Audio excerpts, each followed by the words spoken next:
So I was just driving around in our town here, and I was looking for kiddie pools, and I don't know if I've made a video about it or not yet, but we have just PCS to the desert. So we are in a very, very hot and dry climate, and it got hot when we moved here. We didn't have any adjustment period. It was just automatically hot. And so I was driving around looking for, those hard plastic kiddie pools you always see at Walmart, like in the garden section. Sometimes you can find them at Target or whatever. Anyway, searched the whole town. Went Walmart to Walmart, Target, Family Dollar, anywhere you could imagine there'd be a kiddie pool, looking for some sort of kiddie pool. And we need the hard plastic kind because we do have desert plants here. If we got the blow up kind, they'd popped in like a day.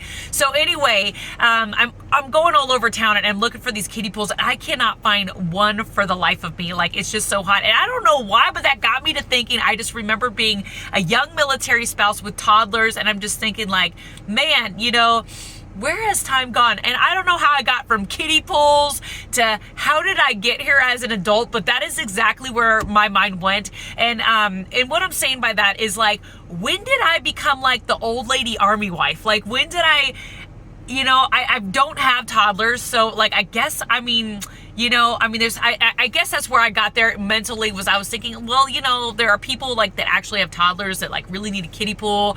So I'll be fine. My youngest 2 are 8 years old. So we'll find something for them to do. I don't know. I started going down that rabbit trail, but then I started thinking man, if you had asked me 17 years ago when my husband first joined the Army and was a PV2, if I thought, he would have stayed in this long, or that we would have been where we are, or had the amount of kids we had. And if you're new here, I'm a foster and adoptive mom. I have 10 kids, and we're a military family. So, but, if you had asked me that, 17 years ago, I would have not, I didn't know. My husband didn't join and say, oh, I'm only joining for 4 years or whatever the requirement was then. He didn't say, I'm a lifer, I just want to dedicate my life to this. We came in with no plan, zero plan. On what this military journey was going to be for us. We kind of came in naive to the whole thing, just really, let's see how it all goes. A little bit of history on me and my husband. We're a couple Northern California hippie kids, and so when he joined, it was so out of the blue, and it was so random that. He didn't have friends that were in the military. He had long hair when he joined the military. They shaved all that off right away as soon as they could get a hold of it. But we just, we joined with no plan. I remember being this young, innocent military wife and looking around and driving. Our first duty station was Fort Hood. And I remember driving through Fort Hood and just seeing military helicopters flying over and just, and going what is this? Where am I? I can't even believe this is my reality right now, and just really just thinking it was so trippy, how did I get here? This is such a far cry from my, life before this, and I remember being young and thinking 30 was old.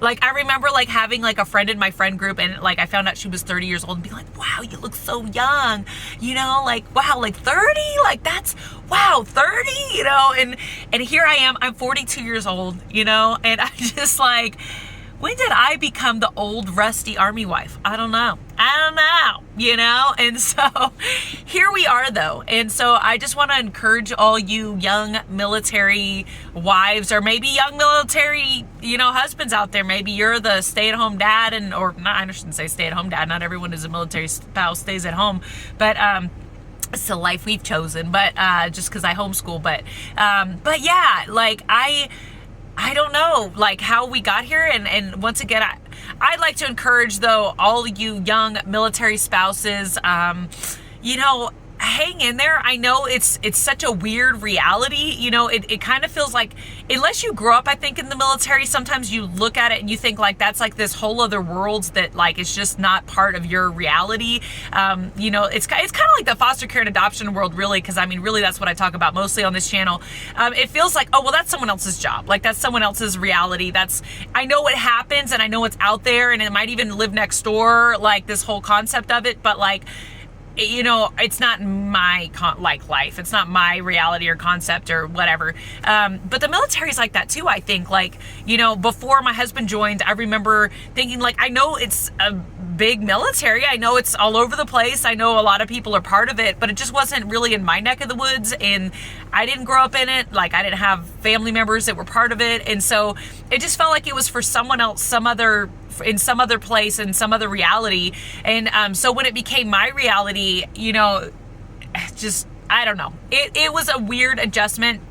And I know when I move a military post, and a lot of you I'm sure do this, but you join the social media pages for the local spouses groups and whatever, to kind of get to know people. And also a lot of them have base information or fun events nearby and that kind of thing. So, we tend to join those. But I see the same thing a lot, which is that people have a hard time connecting and people have a hard time getting to know people. I remember living in that world, and I remember especially the first, I think it was about 2, maybe 3 years of my husband being in the military, almost sobbing to make a friend, just to myself, being at home and being I need a flesh and blood human being that can be here and be part of my life and part of my kids' life when my husband's deployed, or when he's out in training. I need somebody who's experiencing what I'm experiencing to be part of my life. And it can be so hard because unless you're part of stuff going on in the community, which I heavily could not encourage you more to do. That is how you're going to make friends. It's really hard to meet people. And in the military, we have we kind of joke we're friend dating, because we move and we have this almost kind of speed dating moment of meeting people and trying to hang out and seeing if they're really our cup of tea, and then going on the next person. So I don't know, maybe you haven't had that experience, but definitely I know throughout my military career, it's not my military career, it's my husband's military career, but from me moving along with him and our family along with him, being part of all of that world, that friend dating and having to start fresh every time we move, it's so hard. And I just want to encourage you, definitely be part of stuff going on in the community when you can. Be part of, if you can go to events, even if you don't know anybody, just try to go. And look, if you're going to say, I'm shy, I'm introverted, I'm socially awkward, I am all three. I believe all three are separate things. I think you can be all three independently, and I am all three. I'm shy, I'm an introvert, I'm socially awkward, and I know you probably don't see that because of the way I am on here, and maybe people that know me in person will say, yeah, that's not like you. I'm an outgoing introvert. I think you can be outgoing and still be shy and still be awkward. I put my foot in my mouth all the time. I say embarrassing things that keep me up at night because, I fumble through my words when I'm nervous or whatever. Look, you have to decide, is it more important that I meet people and maybe make a fool out of myself doing it, or that I just kind of stay in this hold up place where I'm depressed and alone? And, so I've learned to just really be brave and put myself out there even when it's scary. And I encourage you to do the same, because this walk can be so lonely. And it's kind of, to bring it back to the foster care and adoption world, I really do think community is so important. And I have a video up about finding your community when you are a foster parent. But I can't tell you how important it is to find that community when you're a military spouse too. To find, if you're a military husband and your wife is in the military, or your spouse is in the military and you're not the one in the military, but to find other husbands that, you can hang out with that totally know what you're going through, or wives, to find, other wives or friends that they can just kind of go, okay, yeah, we both have toddlers. Our husbands are both about to deploy. This is something we can experience together. Or even maybe our husbands are in different deployment schedules. So yours can come fix the garbage disposal when mine's gone, and mine can do the same when yours is gone. I just think that's so important. And I do think that there is a big toxic culture out there for some of that as well. There's a big party kind of, for those of you who've been in the military for a long time, the divorce rate's high, the infidelity's high. We have the term Jody, in the military. A lot of you probably know that term. And I think that there could be a big toxic side to this whole kind of trying to find your social group. But I don't think that is mandatory or needed. I mean, I've met great friends that I have now that are all over the world because, I've put myself out there and tried to make friends. And there are seasons, right now we've just moved. I've been here for probably almost going on 4 months now.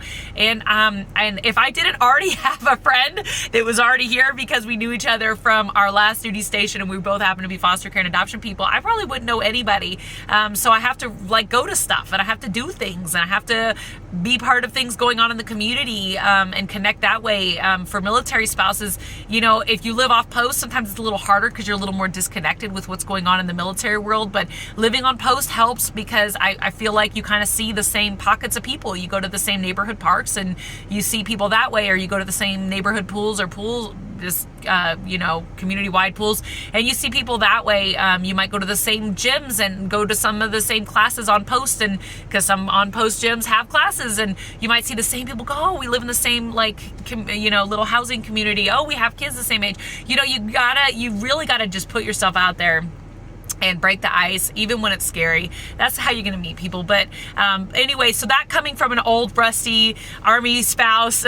So once again, I don't know how I got here. I'm the old lady for sure. On my post, I feel like, I'm definitely one of the old farts, and I'm good with it. It doesn't bother me. It just trips me out is all. I'm like, once again, I was driving home, just how did I get here, man?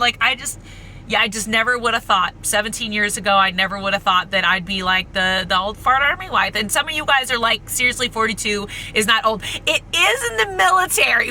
You are, and those of you in the military know exactly what I'm talking about. It's like 42, most of the spouses are going to be young and they're going to have young kids and that kind of thing. And I have a kid that just graduated high school, and she is my oldest. Also all my other kids are still in, high school, middle school, elementary school age, but still, add that to the fact that I also have 10 kids and that they're so varied in age and that I live off post. So yeah, it's a little hard to make friends, when you're in the world that I live in, but I'm not gonna stop myself from putting myself out there, and I don't think you should either. And I'm just gonna say that from somebody who is really anxiety filled and who is awkward and shy and all of that. You do it and I'll do it and we'll all make friends and it's gonna be okay. And yeah, there might be seasons where you just don't have many people, but a few months is let that